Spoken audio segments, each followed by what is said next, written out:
ওম নমো ভগবতে বাসুদেবায় নমঃ। চৈত্র মাসের শুক্লপক্ষের কামদা একাদশীর ব্রত পালনে মনের বিশেষ ইচ্ছে পূরণ হয়, মহাপাপ এবং পিশাচত্ব থেকে মুক্তি মেলে এবং বৈকুণ্ঠে গতিপ্রাপ্ত হয়। হরে কৃষ্ণ, রাধে রাধে। বন্ধুরা, আপনারা জানেন আগামীকাল কামদা একাদশী। আপনারা যারা একাদশী করেন তারা অবশ্যই করবেন, আমি জানি। সেই জন্যই আপনাদের জন্য আমি ভিডিওটা নিয়ে আসি প্রত্যেকবার। তো আপনারা আজকে আমার ভিডিওর সাথে থাকুন। আমি সমস্ত বিস্তারিত আজকে বলবো। এই কামদা একাদশী কেন পালন করি, কামদা একাদশী পালনের বিধি, এর তাৎপর্য, মাহাত্ম্য এবং ব্রতকথা। আশা করি আপনারা ভালো আছেন। কদিন আগে নবরাত্রি গেল, বাসন্তী পুজো গেল, অন্নপূর্ণা পুজো গেল, এবার এলো কামদা একাদশী। এরপরেই নতুন বছর শুরু হবে, বাংলা নতুন বছর। সবাই সুস্থ থাকার চেষ্টা করুন, সব সময় সুস্থ রাখারও চেষ্টা করুন, ভগবানের স্মরণে থাকুন, দেখবেন সব ভালো হবে। তো বন্ধুরা, আমি বলবো আজকে এই চ্যানেলে যদি নতুন হয়ে থাকেন অবশ্যই চ্যানেলটা সাবস্ক্রিপশন করে পাশে থাকবেন, সকলের সাথে শেয়ার করে দেবেন, লাইক ও কমেন্ট করতে কিন্তু একদমই ভুলবেন না। আর বলবো অল বাটনে প্রেস করে রাখবেন, তাহলে আমি ভিডিও দিলেই আপনারা পেয়ে যাবেন। আর ভিডিও শেষে অবশ্যই মনে করে জয় শ্রীকৃষ্ণ, রাধে রাধে বা ওম নমো ভগবতে বাসুদেবায় লিখে তারপরেই যাবেন। তো বন্ধুদেরকে বলবো আপনারা সাথে থাকুন, এইভাবে পাশে থাকুন, উৎসাহ দিতে থাকুন, কারণ কাজের জন্য কিন্তু উৎসাহটা খুব দরকার। তো চলুন আজকে আমরা জেনে নিই কামদা একাদশীর সময়সূচি এবং শুভ সময়, সবটা বিস্তারিত। সনাতন ধর্মে একাদশীকে কিন্তু অত্যন্ত পবিত্র এবং পুণ্যময় একটা তিথি বলে মনে করা হয়। সারা বছর ধরে আসা সমস্ত একাদশীরই নিজস্ব বিশেষ তাৎপর্য এবং ফলাফল আছে। কিন্তু চৈত্র মাসের শুক্লপক্ষে পড়া এই একাদশী, যা কামদা একাদশী নামে পরিচিত, তাকে বিশেষভাবে ফলপ্রসূ বলে মনে করা হয়। এই একাদশী হলো যা ভক্তদের আধ্যাত্মিক উন্নতি এবং তাদের মনোবাঞ্ছা পূরণের সুযোগ করে দেয়। বিশ্বাস করা হয় এই পবিত্র দিনে বিশ্বাস এবং ভক্তির সাথে ভগবান বিষ্ণুর আরাধনা করলে জীবনের পাপ বিনষ্ট হয় এবং সুখ ও শান্তি এবং মানসিক শান্তি লাভ করা যায়। কামদা কথাটির অর্থ হলো মনোবাঞ্ছা পূরণকারী। তাই এই উপবাস ভক্তদের পুণ্যময় এবং মনোবাঞ্ছা পূরণের জন্য বলে মনে করা হয়। কামদা একাদশী কবে পড়েছে আমি একটু বলে দিই আপনাদের। চৈত্র মাসে শুক্লপক্ষের একাদশী তিথিতে কামদা একাদশী পালিত হয়। 2026 সালে এই একাদশী তিথি 26শে মার্চ সকাল 8:45 থেকে শুরু হবে, 29শে মার্চ সকাল 7:46 শেষ হবে। উদয় তিথি অনুসারে এটা 29শে মার্চ কামদা একাদশী, অর্থাৎ রবিবারে আগামীকাল পালিত হবে। আর 30শে মার্চ সকাল 6:31 থেকে 7:09 মধ্যে ব্রত ভঙ্গ করার নিয়ম, অর্থাৎ পারণ করবেন। আমি পারণ সংকল্প মন্ত্র দুটোই স্ক্রিনে দিয়ে দিচ্ছি, আপনারা দেখে পাঠ করে পারণ করবেন বা সংকল্প করবেন। সংকল্প করবেন কিন্তু অবশ্যই একাদশীর দিন সকালবেলা, নাহলে আগের দিন রাত্রেবেলা, আর পারণটা দ্বাদশী মানে পরের দিনকে এই মন্ত্র পাঠ করে পারণ ক্রিয়া সম্পাদন করবেন। তার সংকল্প মন্ত্রটা আমি দিয়ে দিচ্ছি, আপনারা দেখে নেবেন। সংকল্প মন্ত্রটি হল একাদশম নিরাহারম স্থিতাম অহম অপরেহননি ভক্ষামি পুণ্ডরীকাক্ষ শরণম মে ভবচ্যুত। অর্থাৎ হে পুণ্ডরীকাক্ষ, হে অচ্যুত, একাদশীর দিন উপবাস থেকে এই ব্রত পালনের উদ্দেশ্যে আমি আপনার শরণাপন্ন হচ্ছি। এবার আমি আপনাদেরকে পারণ মন্ত্রটাও দিয়ে দিচ্ছি, আপনারা পরের দিন এটা পাঠ করবেন। মন্ত্রটি হল ওং অজ্ঞানতিমিরান্ধস্য ব্রতে নান কেশব প্রসিদ্ধ সম্মুখ নাথ জ্ঞান দৃষ্টি প্রদৌ ভব। অর্থাৎ হে কেশব, আমি অজ্ঞান রূপ অন্ধকারে নিমজ্জিত আছি। হে নাথ, এই ব্রত দ্বারা আমার প্রতি প্রসন্ন হয়ে আমাকে জ্ঞান চক্ষু প্রদান করুন। একাদশী তিথি কিন্তু শুরু হয়ে গেছে আজকে থেকে, অর্থাৎ 8:45 সকালবেলা। একাদশী শেষ হচ্ছে 29শে মার্চ মানে আগামীকাল 7:46। যেহেতু দ্বাদশী যুক্ত, সেই জন্য কালকে পালন হবে। দ্বাদশীর শেষ মুহূর্ত হচ্ছে 30শে মার্চ 2026 সকাল 7:09। আর পারণের সময়টা 30শে মার্চ 2026 সকাল 6:14 থেকে সকাল 7:09 মধ্যে আপনারা পালন করবেন। এই একাদশী হিন্দুদের জন্য একটি শুভ উপবাসের দিন। এটি ভগবান বিষ্ণুর অবতার শ্রীকৃষ্ণের প্রতি উৎসর্গ করা হয়। সারা দেশে কিন্তু অত্যন্ত উৎসাহের সাথে উদযাপিত করা হয় এই কামদা একাদশী। চৈত্র মাসের শুক্লপক্ষের একাদশী, অর্থাৎ চন্দ্রের শুক্লপক্ষের একাদশ দিনে কামদা একাদশী পালিত হয়। এটি হিন্দুদের জন্য একটি গুরুত্বপূর্ণ দিন, কারণ এটি চৈত্র নবরাত্রির উদযাপনের পরেই আসে, তাই কামদা একাদশী সাধারণত চৈত্র শুক্ল একাদশী নামেও পরিচিত। কামদা একাদশীর তাৎপর্যটা একটু জেনে নিন। কামদা শব্দের অর্থ হলো ইচ্ছা পূরণ। আর কামদা একাদশীকে একটি আধ্যাত্মিক ব্রত বলে মনে করা হয়, যা সমস্ত জাগতিক ইচ্ছা পূরণ করে। বরাহ পুরাণের মতে বিভিন্ন হিন্দু ধর্ম এবং পুরাণে কামদা একাদশীর তাৎপর্য উল্লেখ করা হয়েছে। এছাড়াও মহাভারতের সময় শ্রীকৃষ্ণ রাজা যুধিষ্ঠিরকে কামদা একাদশীর গুরুত্ব এবং উপকারিতা ব্যাখ্যা করেছিলেন। বিশ্বাস করা হয় কামদা একাদশী ব্রত একজনকে তার পুণ্য পুনরুদ্ধার করতে এবং উন্নত করতে সাহায্য করে। এটি ভক্ত এবং তাদের পরিবারকে সমস্ত অভিশাপ থেকে রক্ষা করে।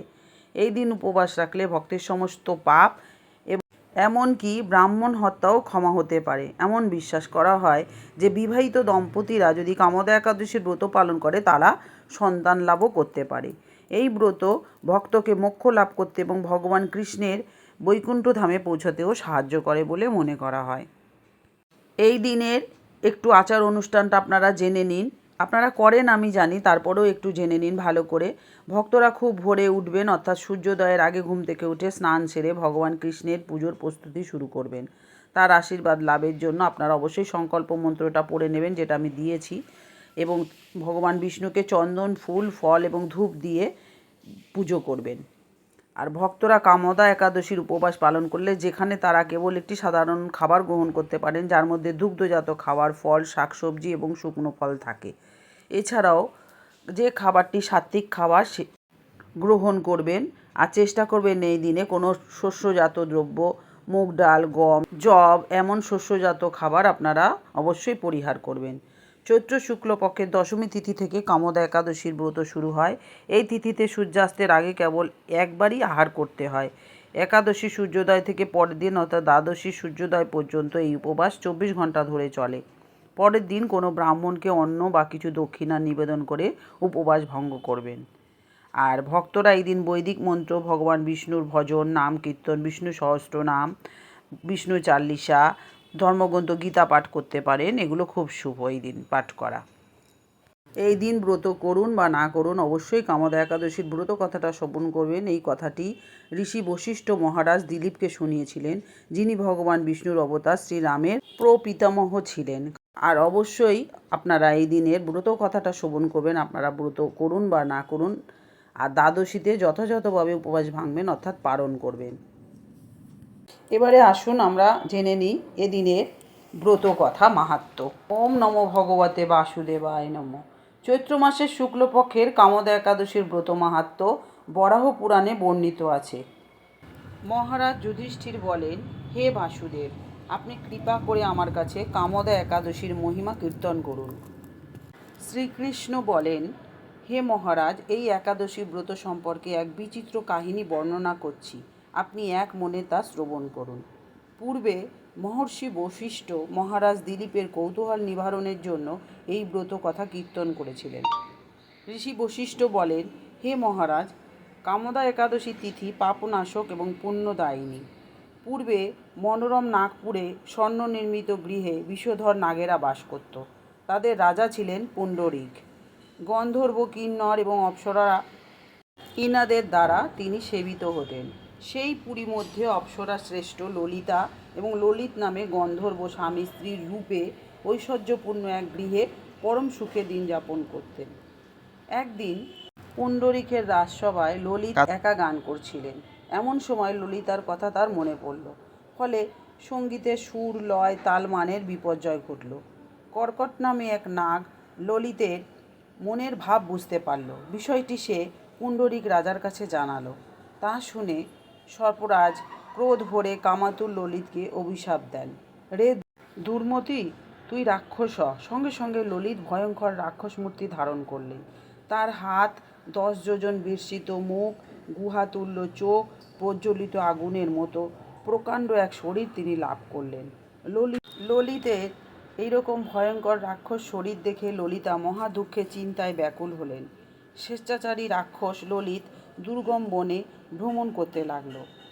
ললিতা কিন্তু তার সঙ্গ ত্যাগ করল না। তখনও ললিত নির্দয়ভাবে মানুষ ভক্ষণ করত। এই পাপের ফলে তার মনে বিন্দুমাত্র শান্তি ছিল না। পতির এই দুরবস্থা দেখে ব্যথিত চিত্তে কাঁদতে কাঁদতে ললিতা গভীর বনে প্রবেশ করলেন। একদিন ললিতা বিন্ধ্য পর্বতে উপস্থিত হলেন। সেখানে ঋষি শৃঙ্গ মুনির আশ্রম দর্শন করে মুনির কাছে হাজির হলেন। তাকে প্রণাম করে সেখানে দাঁড়িয়ে রইলেন। মুনিবর জিজ্ঞাসা করলেন, হে সুন্দরী, তুমি কে, কার কন্যা, কী কারণেই বা এই গভীর বনে এসেছ? উত্তরে ললিতা বললেন, হে প্রভু, আমি বীরধন্য গন্ধর্বের কন্যা। আমার নাম ললিতা। আমার পতির পিশাচত্ব দূর হয় এমন কোনো উপায় জানবার জন্য এখানে এসেছি। তখনই ঋষি বললেন, চৈত্র মাসের শুক্লপক্ষের কামদা নামে যে একাদশী আছে, তুমি সেই ব্রত যথাবিধি পালন করো। এই ব্রতের পূর্ণ ফল তোমার স্বামীকে অর্পণ করলে তৎক্ষণাৎ তার সমস্ত পাপ বিনষ্ট হবে। মুনির কথা শুনে ললিতা আনন্দ সহকারে কামদা একাদশীর ব্রত করলেন।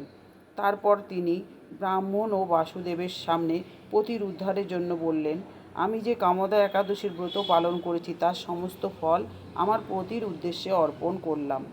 এই পুণ্যের প্রভাবে তার পিশাচত্ব দূর হোক। এই কথা উচ্চারণের সঙ্গে সঙ্গে ললিত পাপ মুক্ত হয়ে দিব্যদেহে প্রাপ্ত হল। পুনরায় গন্ধর্ব দেহ লাভ করে ললিতার সঙ্গে মিলিত হলেন।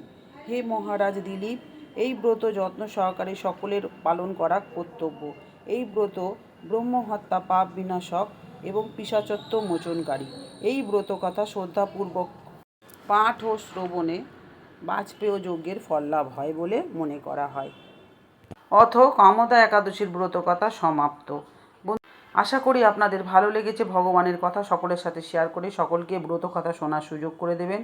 আজকে বলবো, এতক্ষণ আমার সাথে থাকার জন্য আপনাদেরকে অসংখ্য ধন্যবাদ। সবাই ভালো থাকুন, সুস্থ থাকুন, আনন্দে থাকুন। বাসুদেব সকলের মঙ্গল করুন। আপনারা সুন্দর করে একাদশী পালন করুন।